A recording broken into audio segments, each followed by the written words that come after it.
When we talk about domestic violence and abuse, and we often say it's a gendered issue, and I've learned about that. You've learned about that through our social work. But for the average person who's listening to this, what does that mean? What is a gendered issue, and why do men really need to stand up and take note of what's going on? First and foremost, I will say that anybody can experience violence, abuse, and disrespect.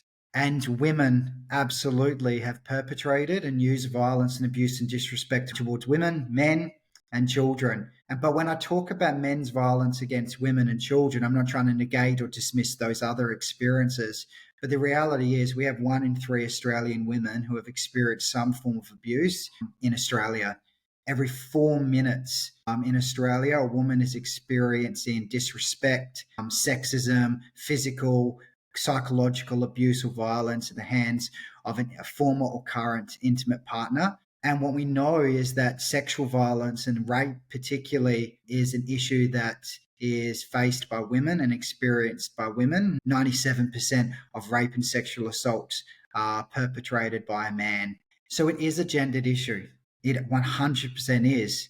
And when we look at the drivers of violence, particularly gender inequality, unhealthy notions of masculinity or being locked into what we call the man box, the peer-to-peer relationships we have with our other men and our peers in terms of what we're role modeling and accepting as a standard. We know these are the things that drive violence and abuse and disrespect. And so we make no apologies for that. But we don't get caught up with a he is or she is kind of conversation. What we do want to do is meet men, particularly where they're at, and work with the movable middlemen. And we know the term movable middle is a term that's kind of conveyed by consumer culture. It means you're not loyal to one brand or another, and you're kind of malleable in between. And how that applies to this social situation is that we want to talk to those men that are open-minded.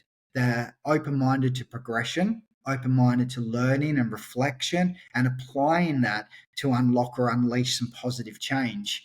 And the bulk of the Australian men are in that movable middle. And so when we look at this as a gendered lens, I'm also mindful that that can create a sense of discomfort or apprehension for men to want to engage in. And so if there's one thing that I want Australian men who are listening to this podcast today to know, I'm inviting you in. You're welcome into this conversation. You are needed, because right now we're in a national crisis. As I record this podcast on the 18th of August 2023, men have murdered allegedly 44 women in Australia. 44 women are no longer with us because a man chose violence. And the reality is, it's not getting any better. Some of the leading causes of concussion based on intimate partner violence, men's violence towards women, rape and sexual assault or sexual nature is a men's issue driven towards women. So it's about power and control and domination. And we're asking men, collectively, we can lift the bar of what it means to be a good bloke in Australia and collectively call out these types of behaviours and reconstruct a better social norm. Yeah, really powerful. Like just the data alone, you can see how it is such a gendered issue. And I've had an interesting journey into this space as a male social worker. And I'm glad you brought up that it's not just men against women. It's also, it can be the reverse. And that's a prickly subject. Every time I bring this up in this conversation, I'm shot down very quickly in the social work spaces that I'm in. And I find that very confronting. I'm like, isn't social work meant to be open to all these people? But I'm glad you've defined it that way and inviting guys into this conversation, because every time I'm in these conversations, my brick wall goes up as a protective. I'm like, oh, I'm the minority here trying to give voice to some of these people as well. So I'm really glad that how you position yourself, your passion for this as well. It's really good to hear as well as another guy across the other side of Australia. Why is this such an issue though? Like, what is it about men in Australia? And I'm assuming men more globally as well. Like, and I guess our focus is on Australia. Why is this an issue? Why do we struggle so much in this area? There's multiple reasons to it, and it kind of goes back to decades and decades of patriarchy, really, in a way that we've built the world. I mean, men built this world for men, for the benefit of men, and women have often and collectively been left out of that decision-making and in the power and equality conversations. So we have to look at the way that traditional gender norms were established. I mean, there wasn't a choice. There was an expectation that women played a certain role and men played another role. Men as the provider, women as the gatherer, and women staying at home, providing the nurture, men going off to work. And so there's a power imbalances derived into those kind of conversations. And there's plenty of amazing sociologists and philosophers that can kind of contribute much better than I could to this. But fundamentally, I like breaking it down into practical things that men can understand.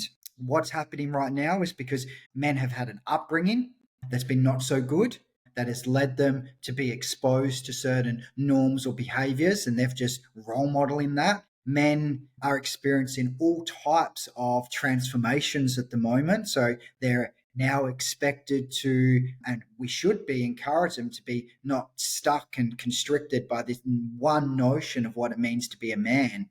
And we also know that men do choose violence because they feel like they can get away with it. We often talk about in White Ribbon Australia in our education sessions when a man chooses violence towards his intimate partner and yet he doesn't choose violence towards the boss or the bus driver or the scientist or the person walking down the street.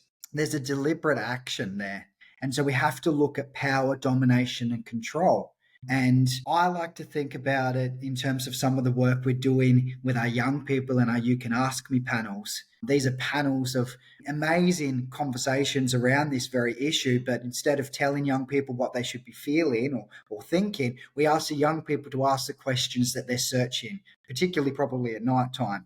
And in that moment, we answer their questions, but we're trying to develop their critical thinking skills, because we can't always be there to support our young people or to choose the right form of action, nor can we always be there for men, but we're asking to develop their critical thinking skills, and particularly around what does it mean to display and evoke a sense of respect in this moment, despite what I might be feeling or the circumstances that might be in front of me. How do I evoke a sense of respect? How am I upholding that in this moment? And maybe that might be just gently talking to a man around it. It might be a more deliberate and affirmative conversation. But what we must do is meet men where they're at. We should absolutely take the option off the table that says, men, you need to be this. Because you can't go from just being where we are, status quo, to utopia without building acceptable alternatives. It's a journey that we have to be on, and Australia is recognizing that. And what we have right now is a national blueprint and a plan paves the way that puts men and boys particularly in the focus, and that plan is the National Plan to End Violence Towards Women and Children 2022 and 2032, which has had a significant buy-in by all tiers of state, territory, and federal governments. But that's the blueprint. What does it mean to the everyday man? Well, he is in focus. And what that should do, if anything else, is absolutely and unequivocally say to him, you are invited in. Your solutions to solve this matter and are needed.